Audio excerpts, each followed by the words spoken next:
All right. So we have here a game against Robatsch. Against Robatsch, also in this important tournament from Finland.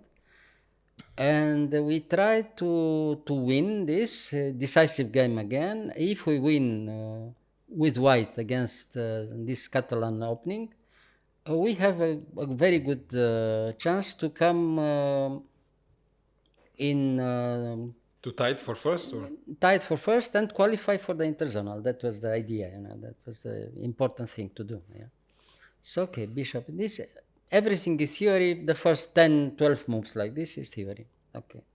So d4. And now he took in c4. Instead of taking in c4, if he plays c6 or knight bd7, white is already a little bit better, but it's a long way to, to show why and how and so on. And from now on, the game is very interesting because knight c6 was a new move in that time, played by Grandmaster Portish. After knight c6, black has not so many problems as after the normal continuation c5 or knight d5 or but c5 tries to show that black has immediately good game, but it's not the case. White is better after d takes c5, queen c7, knight takes c4, and so on. And the white initiative was always dangerous enough. Okay, after knight c5, knight c6, he tries to give you the chance to go wrong. The main idea was to take with the bishop in c6, and there black sacrifices a pawn for initiative. I mean, to try to have the big diagonal. I mean, if you took with the bishop in c6, takes, and knight takes c6, queens d6 or d7, and then you have to take in e7, and black has an open diagonal from b7. That was the idea. but So this is the move, right, in the game. I took with the knight, yes. The alternative was If to you take took, with the bishop and then with the knight. understood. And there you win a pawn, Yes. but your opponent had, dangerous initiative for black. Yeah. I mean, black has no risks, and usually the game was more or less even. Finally, there's no risk for black. So okay, now I try to demonstrate that white is better in any position. That our structure, I mean, white pawn structure is better, and therefore we have a small edge. I mean, we have a better position. I mean, the pawns from a7, c7, and c4 are a little bit weak, and therefore white has a better position. Yeah. So knight d5, queen there, and knight b4. Well, he was very satisfied. Probably he thought that black has no problem at all, here. And okay, now we have to go back with the bishop, of course. Now, if you take in d4, after bishop e3, white is clearly better. We take back the pawn, and also we have the threat against the rook from b8. So queen takes d4 was not so good. He has to play something else. So a6, okay. He controls the square from b5, and now maybe he wants to take you the pawn from d4. But white plays a3. He gives a small weakness in b3, but it's not important. The important thing is the initiative here. We'll see. So bishop d7. Now queen back, of course. He attacks the pawn, and the idea was to come back with the knight in a5 and later on in b3. It seems that knight in b3 is okay. So now we have to move something. We play d5, is very good move. Knight a5, rook b1, of course, and bishop f6. Okay, now black has some counterplay. It seems, it seems. But Because white this one moves. is pinned here, right? White moves, of course. White moves, and he moves bishop f4. Now, if he takes in c3, our advantage is clear now. So he plays e5. He closes the center, but now we have the good pawn in d5. Yeah? So still we are better. Now we move back. The idea from bishop d2 is, first of all, it's someone looks at the position. It seems that white has a good defensive position, but it's not only this. We threaten here knight e4 and change the diagonal. We want to have the big diagonal from c3 for our bishop. That is the idea.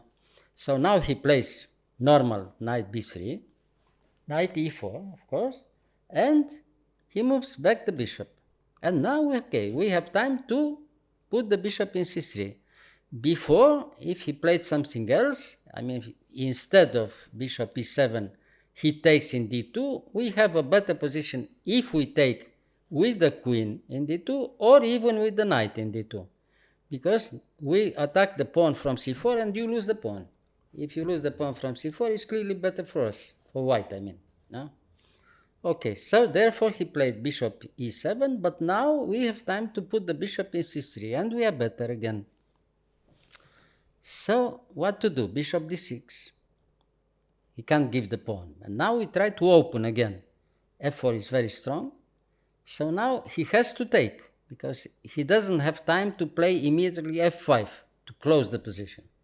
Because if he plays f5, he loses a pawn with decisive attack for white, If we have time to take in d6 and then take in e5 and we win a pawn and winning position.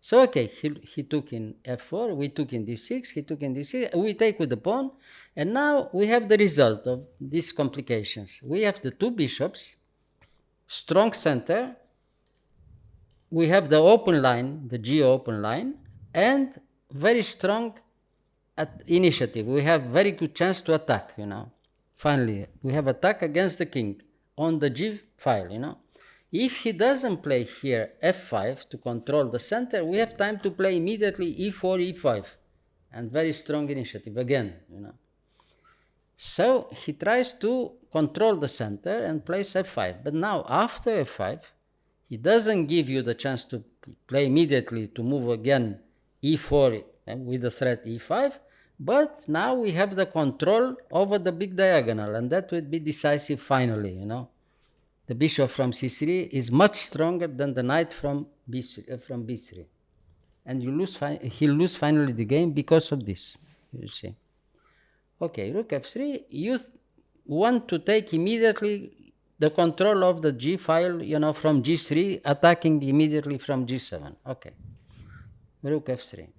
So now, okay, has to be very careful and, build a, such defensive position. Bishop G6, it seems that for one tempo, more or less, he can resist, because, luckily for him, you don't have immediately the move h4. If you can move h4, he resigns.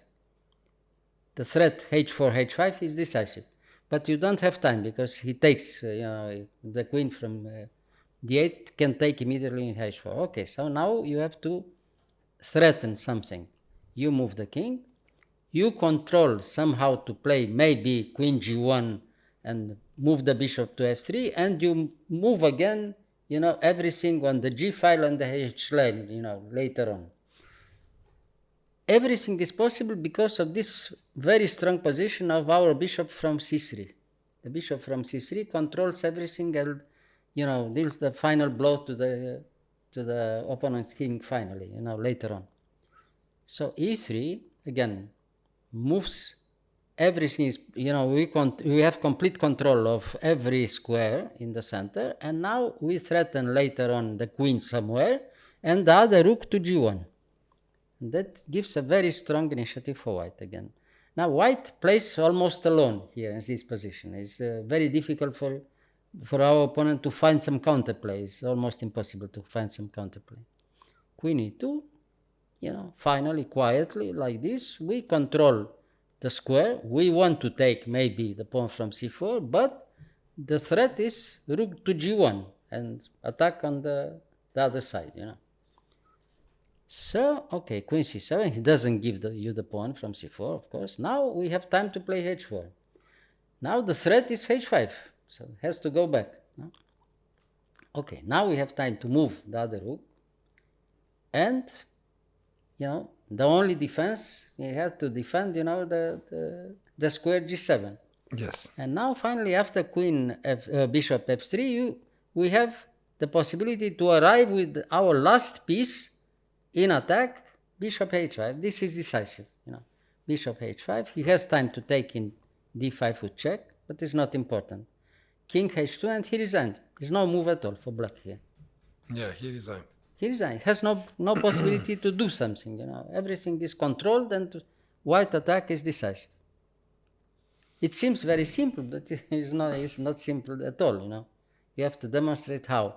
It was very nicely strategically played for white, and the advantage is always a little bit bigger, and finally decisive. So if he push the pawns, there is. If you push the pawn, you give you sacrifice the bishop is mate, and you take. Where you go with the king? In h7, mate in h5. There, queen rook g8 mate immediately. Mate in all positions. Yes. You see, the bishop from c3 is fantastic. The bishop c3 controls everything. Yeah.